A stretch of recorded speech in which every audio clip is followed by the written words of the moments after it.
The Artery of Life, Genesis chapter 50.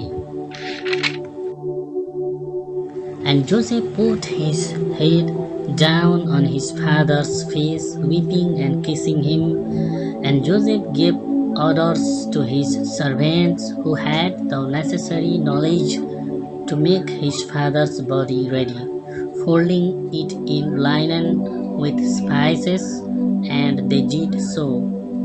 And the 40 days needed for making the body ready went by, and there was weeping for him among the Egyptians for 70 days.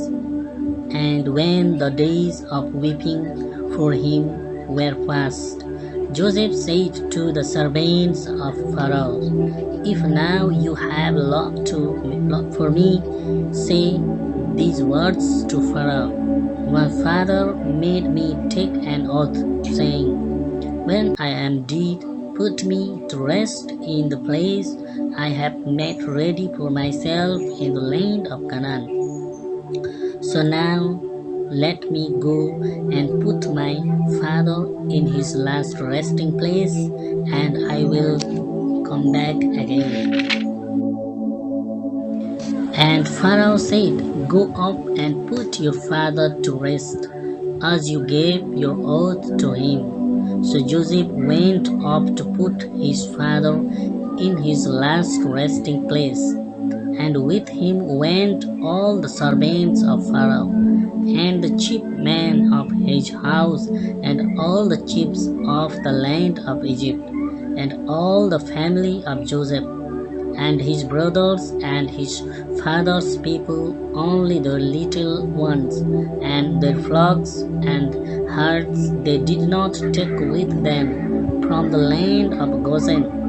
And carriages went up with him, and horsemen, a great army. And they came to the grain floor of Atad on the other side of Jordan, and there they gave the last honors to Jacob, with great and bitter sorrow, weeping for their father for 7 days. And when the people of the land, the people of Canaan, at the grain floor of Atad, saw their grave, they said, "Great is the grave of the Egyptian."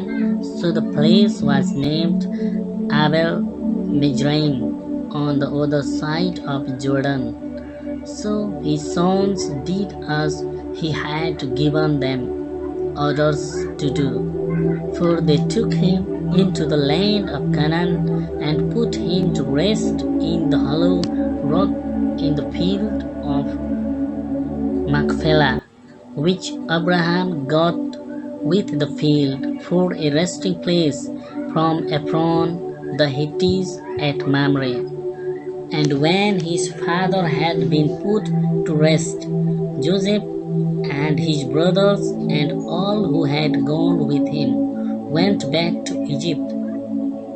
Now after the death of their father, Joseph's brothers said to themselves, "It may be that Joseph's heart will be turned against us, and he will give us punishment for all the evil which we did to him."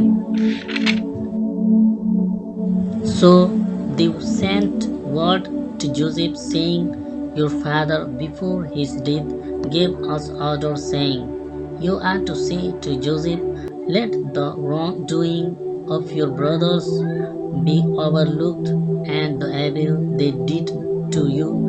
Now, if it is your pleasure, let the sin of the servants of your father's God have forgiveness." And at these words Joseph was overcome with weeping.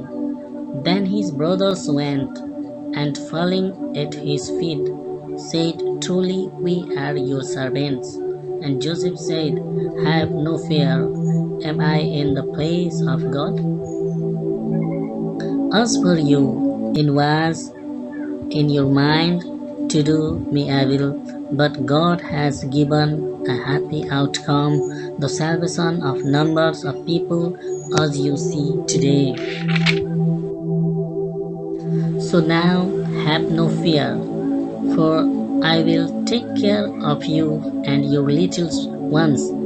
So he gave them comfort with kind words. Now Joseph and all his father's family went on living in Egypt, and the years of Joseph's life were 110. And Joseph saw Ephraim's children of the third generation, and the children of Machir, the son of Manasseh, came to birth on Joseph's knees. Then Joseph said to his brothers, "The time of my death has come, but God will keep you in mind and take you out of this land into the land which he gave by his oath to Abraham and Isaac and Jacob." Then Joseph made the children of Israel take an oath, saying, "God will certainly give effect to his word, and you are to take my bonds away from here." So Joseph came to his death, being 110 years old, and they made his body ready, and he was put in a chest in Egypt. Please subscribe to the Artery of Life channel and click bell icon. Thank you for watching.